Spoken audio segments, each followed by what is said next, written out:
Yeah, I'll react to that, sure. Uh-oh. The border. Surely this won't be a contentious video. Alright, liked Monsieur Z. I think that's how you say the channel name. What if the Middle East borders were redrawn? Fun project, especially considering the news. Borders of the Middle East are some of the most heavily criticized. Okay.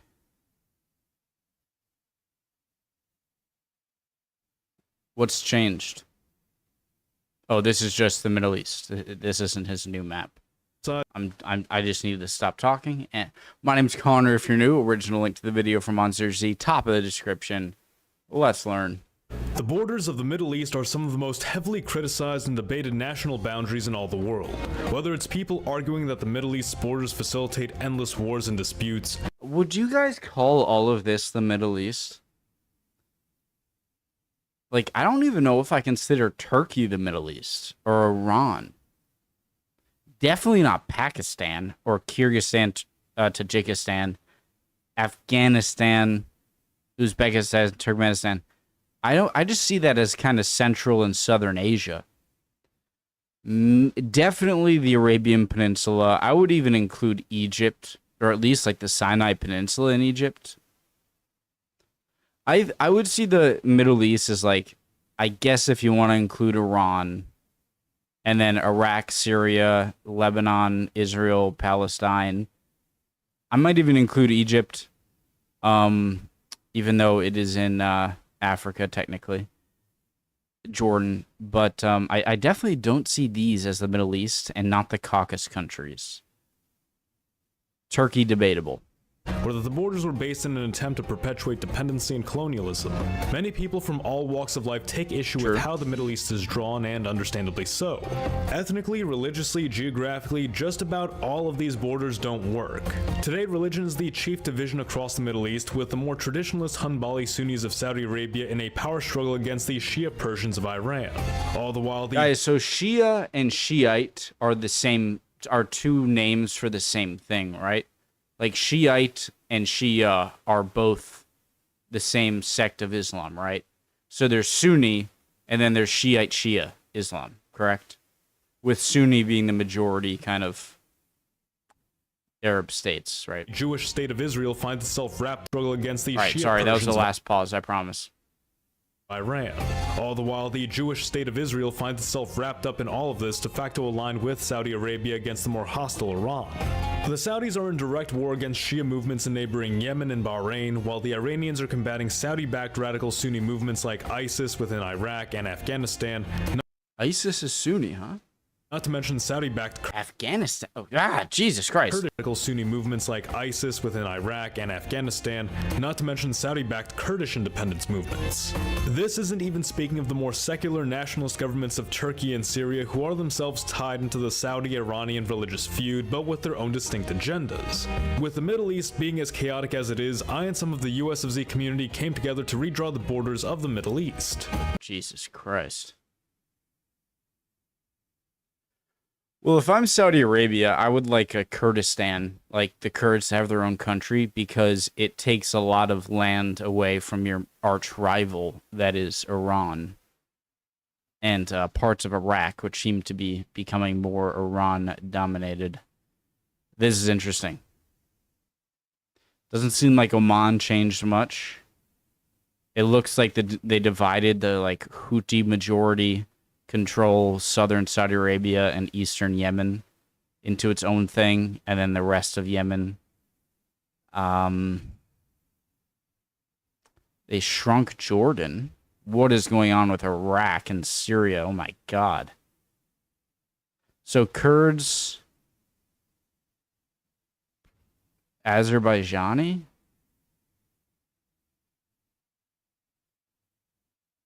And what is going on over here in Canaan, Judea, whatever?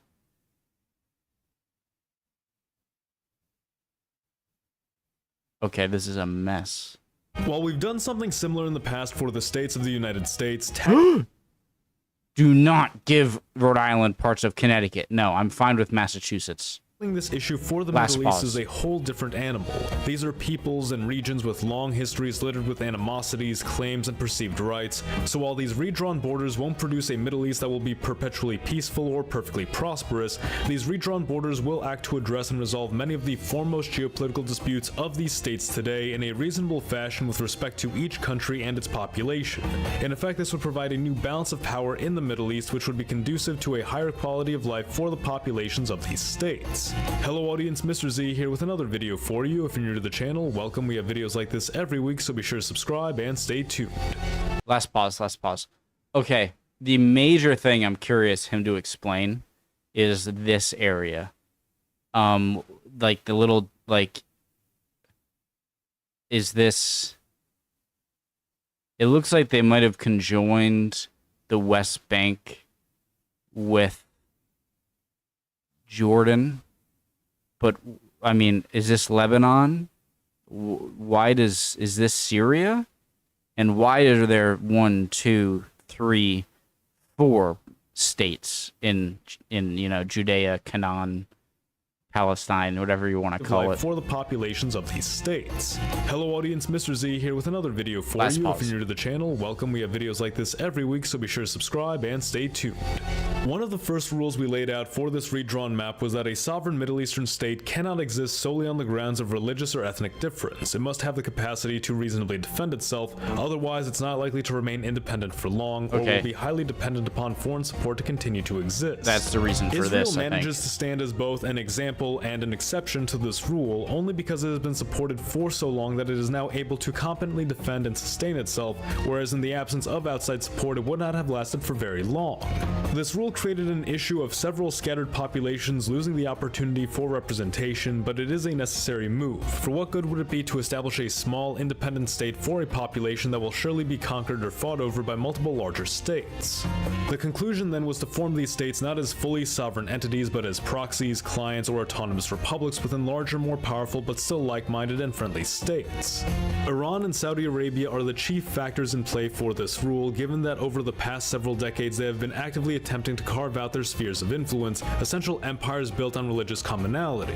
Under this map, the states of Saudi Arabia and Iran have been transformed into the Arabian Kingdom and the Neo-Persian Empire, representing traditionalist Sunnis and Shias respectively, and under whom are multiple autonomous proxies.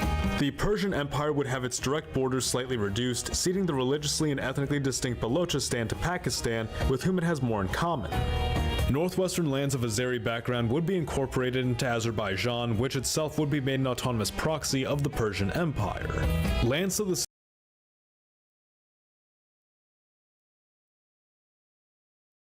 south which overlap into Iraq. So you're joining the Houthi-controlled area into Saudi Arabia? That doesn't seem like it's gonna end up well. In which are overwhelmingly Shia but ethnically Arab rather than Persian. Lands to the south which overlap into Iraq and which are overwhelmingly Shia but ethnically Arab rather than Persian would also be formed into an autonomous state within the Persian Empire. And it would not be the only one of its kind, seeing Bahrain in a Gulf coastal Shia Arab state carved out from Saudi Arabia. And here. The final of Persia's imperial proxies would be the exclave of Yemen, a population which is of Arab background but also uniquely belongs to the Zaydi school of Shia Islam, unlike the rest of the Persian Empire which particularly observes Jafari jurisprudence. Persia's core territory is fairly diverse itself, however upon close inspection there does not appear to be a significant drive for independence from any of these groups which have not already been named. Once again, that is the Arab Shias, Kurds, Azeris, and Balochi. I love how much thought and research has gone into this. With perhaps the named. Once again, that is the Arab Shias, Kurds, Azeris, and Balochi, with perhaps the addition of a small sliver of land along the border of Turkmenistan. Because of this, there is not much need to further partition core Persian land for the sake of stability. Politically, Persia would officially be a theocratic republic under the authoritarian leadership of a supreme leader. The Arabian Kingdom would have its borders extended slightly northward, embodying traditionalist Sunni Islam, particularly the Hanbali school. It is an absolute monarchy and features the proxies of remaining East Yemen, which practices Shafi jurisprudence, along with Kuwait, which practices Maliki jurisprudence. The United Arab Emirates would have their borders slightly expanded into former Oman territory distinct from the rest of Oman proper, and that are more notably mixed but largely under the Arabian Hanbali umbrella of traditionalist Sunnism. Oman has endured as an independent entity, being religiously... The biggest, I guess, shock to me so far is this area right here that's carved out of Saudi Arabia. That I guess is Bahrain tied. Also, wait, Qatar is on the Saudi side? But it's interesting. So there's a lot of movement here who in this area of Saudi Arabia that are, I don't know if separatist is too strong of a word. What's the oil field called? The Gawar oil field? I don't know if it's still in Saudi Arabian control or if it's in this Iranian proxy side. Distinct enough from all of its neighbors. Oman has endured as an independent entity, being religiously distinct enough from all of its neighbors, belonging to neither the Shia nor Sunni branches, maintaining relatively peaceful relations with its neighbors, and being fairly capable of fending off invasion thanks to its large size, harsh terrain, and relatively capable military. The possibility for Oman to be subjugated by the Arabian Kingdom does exist, however the incentive for the Arabians to do so is quite low, especially given the opportunity this would give the Persians, who could take advantage of such an invasion to bring Oman over to their side, further weakening Arabia's influence in the Arabian Sea and Gulf of Oman. This territory exchange would allow for the cessation of ongoing Persian-Arabian proxy wars, and while this arrangement on the surface would ultimately benefit the Persians more than the Arabs, the termination of conflicts would be to the ultimate benefit of both parties, provide appropriate representation to the populations inhabiting these lands, and to the benefit of the Arabians consolidate their authority over the sympathetic states of the peninsula, Surprised Jordan isn't one of those kind of proxies for Saudis. further manifesting their ambition of leadership within the Sunni Islamic world. Anything I say that is just completely wrong, please call me out. To the north of the Arabian Kingdom would be the United Arab Republic, a more secular but nationalist state which largely encompasses Hanafi Sunni Arab lands which formerly belonged to Syria, Jordan, Iraq, Turkey, and Lebanon. Certain lands along the coast have been made into smaller autonomous states, notably for Christian, Druze, and Shia populations. These lands have historically maintained a strong sense of identity based more heavily in pan-Arab culture and the cultural aspects of Islam. Geographically, this region also embodies the core of the ancient Assyrian Empire, adding to the historic identity of the UAR. The relatively more secular nature of the region insofar as government has some basis in the religious background of the region, with Hanafites placing greater emphasis on scholarly reason and pragmatism when regarding Islamic law and the scope of the public good, as opposed to the Hanbalis of the Arabian Kingdom who are more literal, conservative, and scripturalist in their interpretation of Sharia. By bringing this population together under a single government instead of dividing it across several states, there can finally manifest a pan-Arab state rooted in common law and identity, no longer feeling forcibly partitioned and torn in opposing directions by divergent forces such as the Shias, Kurds, Saudis, or the more liberal government of Jordan. Guys, the only issue I have is here is that one of his criteria is about creating places that can be semi-stable. I mean, you have Israel here, gonna want to conquer back some of these places. You have Saudi Arabia here and Iran here, who are going to want to influence this part. What did he call it? The Arabian... the United Arab Republic. And obviously like a Kurdish state that Turkey would want to fight and Iran would want to fight. And so I don't see this as helping that kind of seeing into the future to try and create borders that would be stable and not provoke conflict. This model would benefit from having small autonomous states given the focus of the UAR upon Arab interests. Between the UAR and Arabian Kingdom is did he just answer my question? A pan-Arab state rooted in common law and identity, no longer feeling forcibly partitioned and torn in opposing directions by divergent forces such as the Shias, Kurds, Saudis, or the more liberal government of Jordan. This being said, the UAR would still house several non-Arab populations who, under this model, would benefit from having small autonomous states given the focus of the UAR upon Arab interests.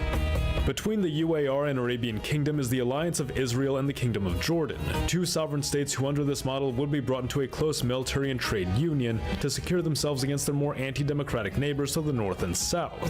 This arrangement would see Jordan assume responsibility for and provide citizenship to the stateless Palestinian Arab population in the West Bank, while simultaneously benefiting from the high development and productivity of Israel's economy. The two states have had a long and complicated history which has gradually transitioned to one of mutual cooperation and partnership. However, Israel's treatment of the Palestinian population has remained a major point of contention for the two. This model would help alleviate alleviate that and provide economic incentive for Jordan to assume responsibility for the Palestinian population. You got to get rid of the monarchy then, if you want more Palestinian assimilation into Jordan, and thus a stop of killing of Palestinians by Israel. From the little I know about Jordan, I do know that they are a monarchy that, if their citizens were able to vote, that they would be outed pretty quickly. And so allowing a lot of those Palestinians within, Israeli-Palestinian territory, West Bank, would be a problem for them. That would cause unrest. I feel like I'm trying to ask Monster Z to come up with a perfect scenario. It's impossible.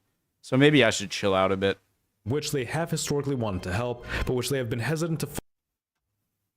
This model would help alleviate that and provide economic incentive for Jordan to assume responsibility for the Palestinian population, which they have historically wanted to help, but which they have been hesitant to fully welcome into their borders.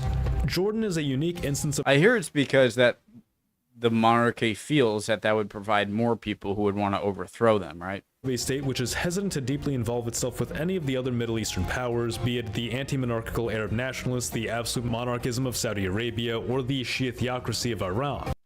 But which I'm not apologizing for pausing. This is interesting. Just go forward. Or watch the original video. Responsibility for the This model would help alleviate that and provide economic incentive for Jordan to assume responsibility for the Palestinian population, which they have historically wanted to help, but which they have been hesitant to fully welcome into their borders. Jordan is a unique instance of a state which is hesitant to deeply involve itself with any of the other Middle Eastern powers, be it the anti-monarchical Arab nationalists, the absolute monarchism of Saudi Arabia, or the Shia theocracy of Iran. Yet it lacks the power to establish a sphere of influence of its own. By bringing Israel and Jordan into close partnership, we in essence create a two-state solution which maintains Israel as a Jewish state, but provides a lifeline to the displaced Palestinians, benefiting all parties involved. That's just so... That's almost too crazy to even incorporate in this kind of thing. A new state would be carved out from former Turkish, Iranian, and Iraqi lands to establish a homeland for the stateless Kurdish population.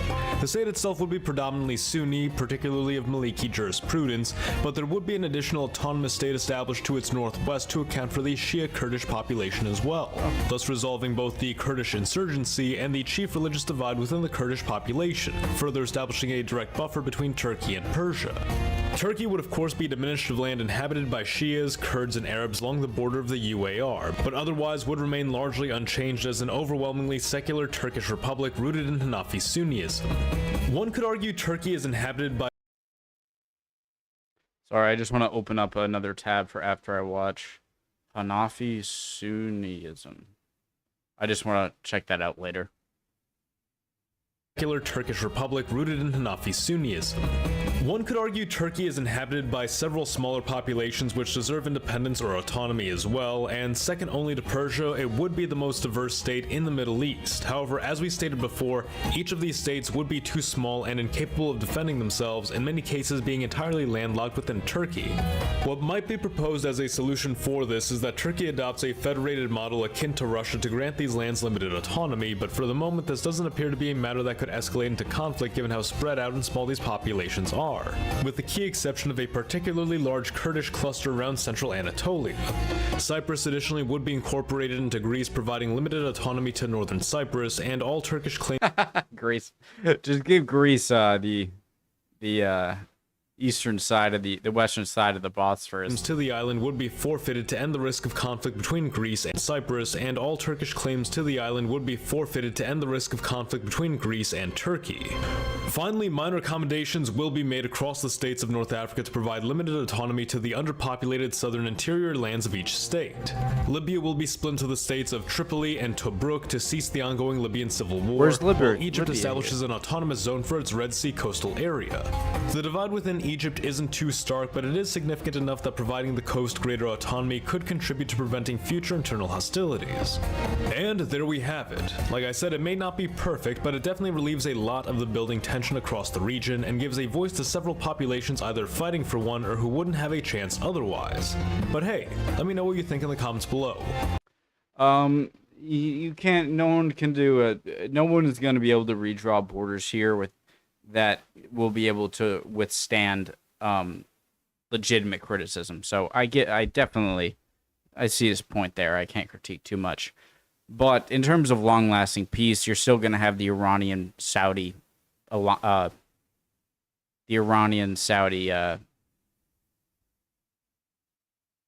what's it called? Competition, conflict.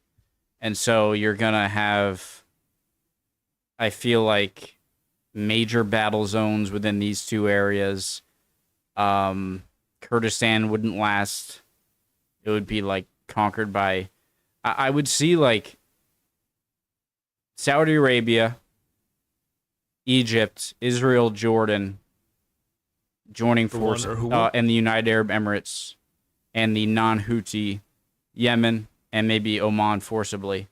Maybe leave it out, Oman, Kuwait, against Azerbaijan, Iran, Turkey conquering Kurdistan, and Saudi Arabia and them conquering this area in Yemen.